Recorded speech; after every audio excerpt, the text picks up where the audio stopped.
Andi dito tayo ngayon mga bi sa ating plant box. Tingnan natin yung ating mga gulay na nandito natin tinanim sa plant box. Kung kumusta na ba sila. Mga bi, oh, ang gaganda ng dahon niya. Ang lalaki. Sana magtuloy-tuloy tapos mamunga siya ng maraming bunga, di ba? Charot. Mekos-mekos lang yung ating balag.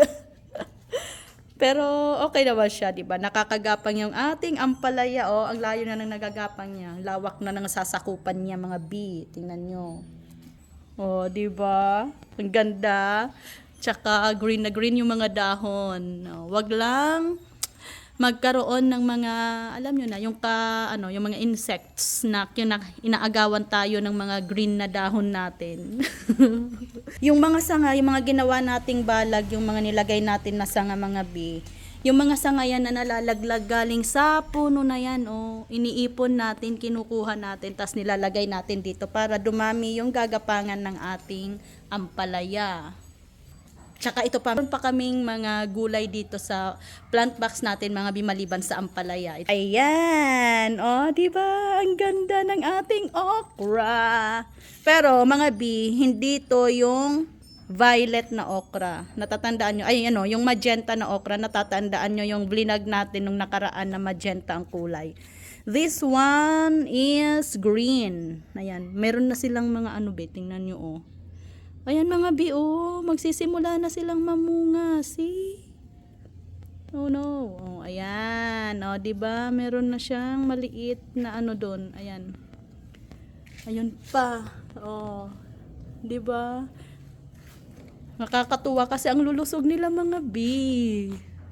Ito yung price kapag nag-garden ka, yung kakaibang happiness or satisfaction na nafe-feel mo kapag nakikita mo na ang lulusog ng mga halaman mo tapos may mga bunga pa. Yung maso-surprise ka na lang pag tingin mo na, may bunga na siya, kakatuwa. O, di ba?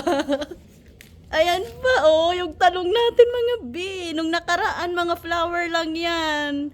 Mga 1 week ago, nang last tayo na nagpunta dito, dinalaw natin tong garden natin. Mga bulaklak lang yan. Tas ngayon, tingnan nyo, mga bi, oh, ayun, ang laki na. Ayan, oh.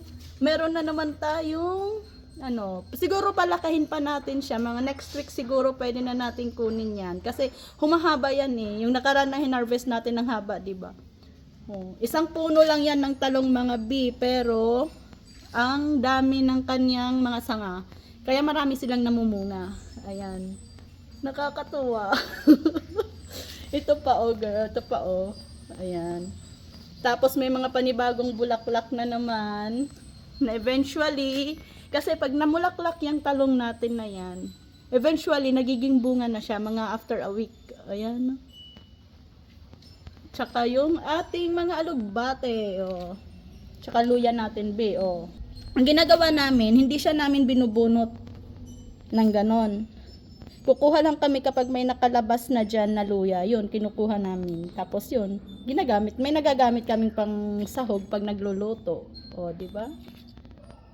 Ayan. So, mga bee, ina-encourage ko lahat ng aking mga supporters, yung ating mga bee out there na ugaliin na rin na mag-garden. O, kahit yung sa paso lang. Kasi, syempre, kapag yung mga iba, lalo na yung mga nakatira sa city, mahirap tayo sa space, diba? Mahirap yung space natin. Pero pwede rin tayo makapagtanim gamit yung mga paso o kaya yung mga sako. Ayun. So, lagyan natin ng lupa. Tapos yun, tanim nyo. Kahit yung mga madadali lang tumubo ng mga tanim, diba? Pwede naman yun. So, thank you for watching. Till next, mga bee.